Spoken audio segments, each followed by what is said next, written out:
Hello friends, make me pure में आप सभी का बहुत बहुत स्वागत है।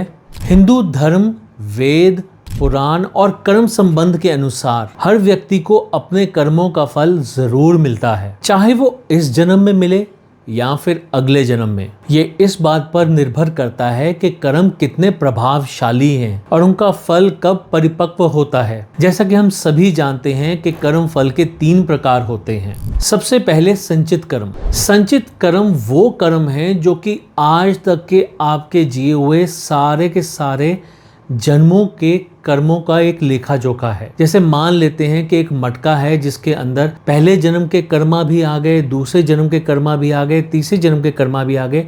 ऐसे करते करते जितने भी आपने जन्म लिए हैं उन सभी के कर्म वहां पर जमा हो चुके हैं। तो ये एक सम टोटल है कि जिसमें कि आपके आज तक के किए हुए सारे अच्छे बुरे कर्म सभी संलिप्त हैं।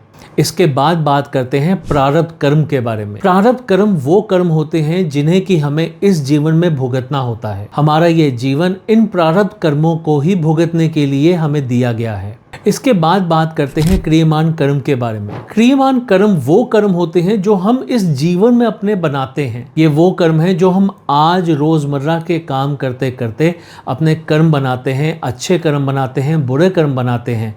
और हो सकता है कि ये कर्म जो हम आज बना रहे हैं इनमें से कुछ कर्मों को हम आज ही भुगत लें और कुछ फल हमारे आगे कैरी फॉरवर्ड हो जाएं। अब सवाल उठता है कि हमारे इन कर्मों का फल हमें कब मिलता है। देखिए, इसे मैं कुछ उदाहरणों के रूप में बताना चाहूँगा। आप इन उदाहरणों को जब सुनेंगे, इन्हें जब समझेंगे तो जान पाएंगे कि हमें हमारे कर्म किस तरह से मिलते हैं।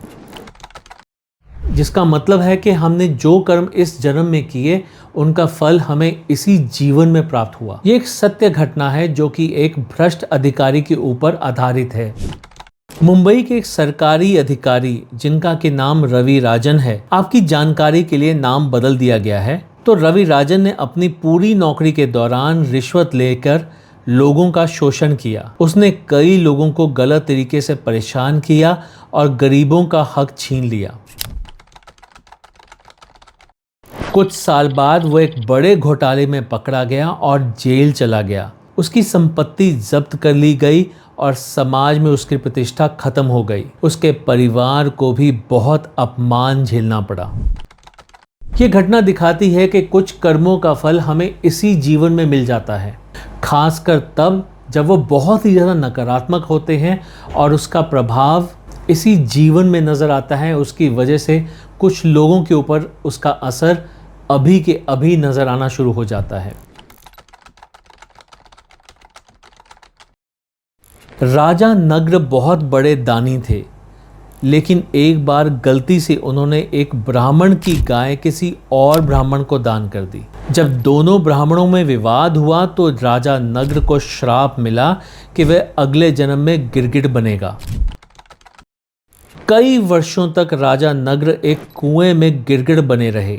जब भगवान श्री कृष्ण ने उन्हें मुक्त किया तब उन्हें अपने कर्मों का एहसास हुआ। कभी कभी हमारे छोटे छोटे बुरे कर्म भी हमें अगले जीवन में भोगने पड़ जाते हैं, अब भले हम इस जीवन में कितने ही अच्छे कर्म क्यों ना कर रहे हों। द्रौपदी के चीरहरण के दौरान दुर्योधन, दुशासन और कौरवों ने उसका अपमान किया। श्री कृष्ण ने तब कहा था कि कर्मों का फल अवश्य मिलेगा। इसी जन्म में महाभारत युद्ध में कौरवों का विनाश हुआ और दुशासन का वध हुआ। द्रौपदी को अगले जन्म में एक पुनर्जन्म मिला जहां उन्होंने न्यायपूर्ण जीवन जिया। बड़े कर्मों का फल तुरंत भी मिलता है और आने वाले अगले जीवन में भी मिलता है, जैसा कि अभी के हमारे उदाहरण में हमने आपको बताया। बहुत बुरे कर्म जैसे कि भ्रष्टाचार, हत्या, अन्याय, इसका फल इसी जीवन में मिलता है। मध्यम स्तर के बुरे कर्म जैसे कि छोटी चोरी और झूठ बोलना, ऐसे कर्मों का फल अगले जन्म में मिलता है। बहुत बड़े कर्म जैसे कि धार्मिक अपराध या फिर अपमान, ऐसे कर्मों का फल दोनों जन्मों में मिलता है, यानी कि वर्तमान जन्म में भी और भविष्य के जन्म में भी। इसीलिए हमेशा सत्कर्म करें और बुरे कर्मों से बचें। क्योंकि कर्मों का फल कभी न कभी अवश्य मिलेगा। धन्यवाद।